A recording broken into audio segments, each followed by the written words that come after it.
welcome back to my ASMR channel. I just thought I would spend a few minutes recording a quick video since I'm sitting here with my tree and the fire going in the background, and I have some water because I've brushed my teeth, and I have this pillow here. It says candy canes, cookies, cocoa, and confection. So cute. I got this at the Dollar Tree. It's actually just a pillow cover. I got it for $1.25. That's such a good deal, I think, for a cute pillow. Anyway, what I thought we could do for a few minutes to help you relax is read a little bit of Harry Potter. The first time I read Harry Potter, I was in the second grade, and we read it in small reading groups. So it's very nostalgic for me. I wouldn't say I'm a huge Potterhead, but I do like it, and honestly, I feel like I could reread the series and I might be into it more. Tap on my glasses for a second before we get started. So, Harry Potter is just fun to read during Christmas time, or the holidays, or whatever you celebrate, because there's a lot of scenes in it where he is at Hogwarts during the holidays. So, Harry Potter and the Sorcerer's Stone by J.K. Rowling.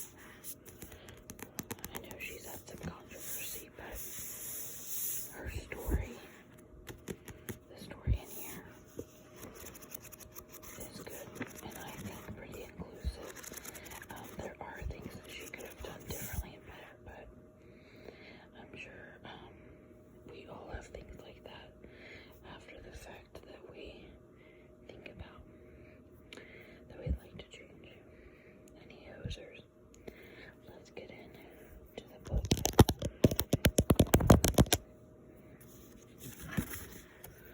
You can see it's, whoops, I got this for $1, $1, not two, one, at the thrift store.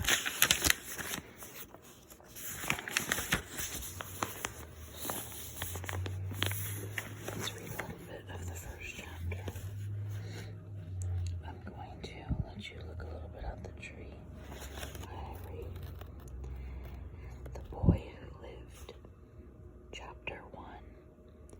Mr. and Mrs. Dursley of Number 4 Privet Drive were proud to say that they were perfectly normal. Thank you very much.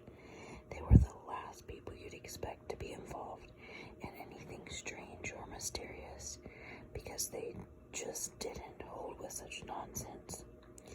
Mrs. Dursley was the director of a firm called Grunkings, which made drills. Grunkings. Oh my gosh, okay, you get the point. He was a big, beefy man with hardly any neck, although he did have a very large mustache. Mrs. Dursley was thin and blonde and had nearly twice the usual amount of neck, which came in very useful as she spent so much of her time craning over garden fences, spying on the neighbors. The Dursleys had a small son called Dudley, and in their opinion, there was no finer boy anywhere. The Dursleys had everything they wanted, but they also had a secret, and their greatest fear was that somebody would discover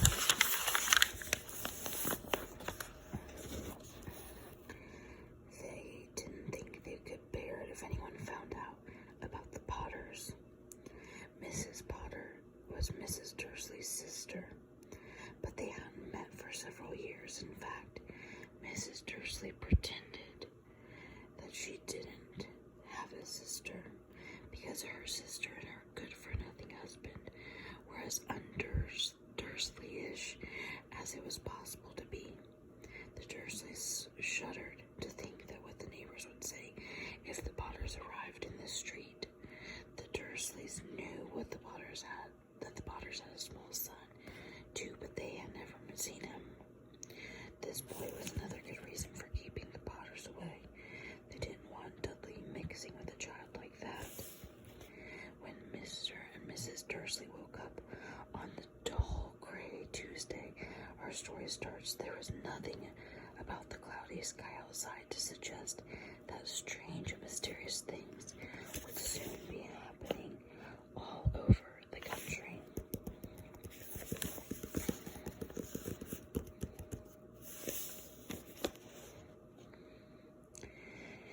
Mr. Dursley hummed as he picked out his most boring tie for work, and Mrs. Dursley gossiped away most happily as she wrestled a screaming Dudley in his high chair.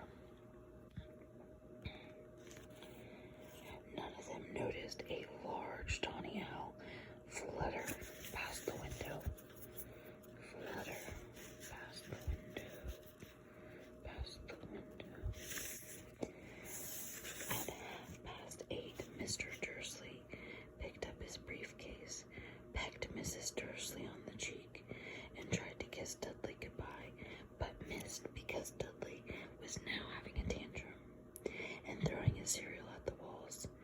Little Tyke chortled Mr. Dursley as he left the house. He got into his car and backed out of the number 4's driveway.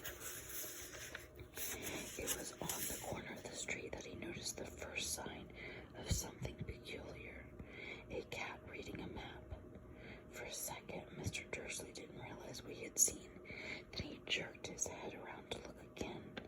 There was a tabby cat standing on the corner of Privet Drive, but there wasn't a map in sight.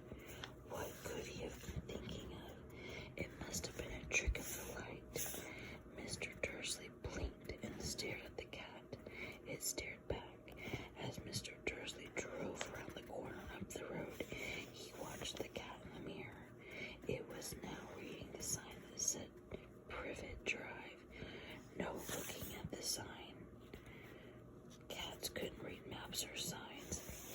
Mr. Dursley gave himself a little shake and put the cat out of his mind. As he drove towards town, he thought of nothing except a large order of drills he was hoping to get that day.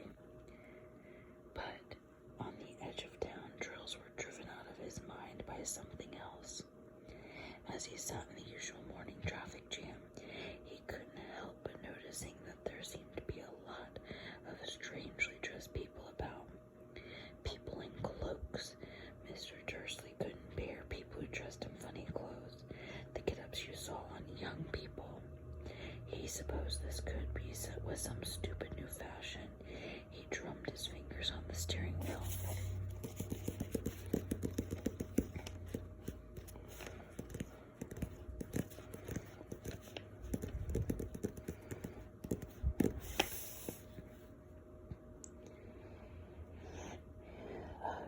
And his eyes fell on a huddle of these weirdos standing quite close by. They were whispering excitingly together. Mr. Dursley was enraged to see that a couple of them weren't young at all. Why, that man had to be older than he was, and wearing an emerald green cloak. The nerve of him. But then it struck Mr. Dursley that this was probably some silly stunt.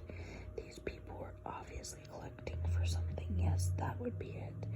The traffic moved on, and a few minutes later, Mr. Dursley arrived in the Grunnings parking lot, his mind back on drills. Mr. Dursley always sat with his back to the window in his office on the 9th floor. If he hadn't, he might have found it harder to concentrate on drills that morning. He didn't see the owls.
didn't see a single collecting tin.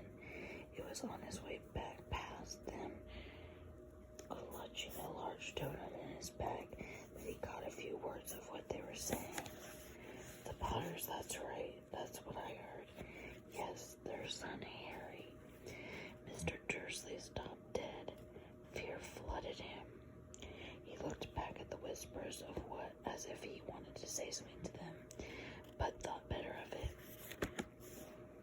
He dashed back across the road, hurried up to his office, snapped at his secretary not to disturb him, seized his telephone, and had almost finished dialing his own number when he changed his mind. He put the receiver back down and stroked his mustache, thinking no, he was being stupid. Potter wasn't such an unusual name. He was sure there were lots of people called Potter who had a son called Harry. Come to think of it, he wasn't even sure his nephew was called Harry. He'd never even seen the boy. It might have been Harvey or Harold. There was no point in worrying. Mrs. Dursley, she always got so upset at the mention of her sister.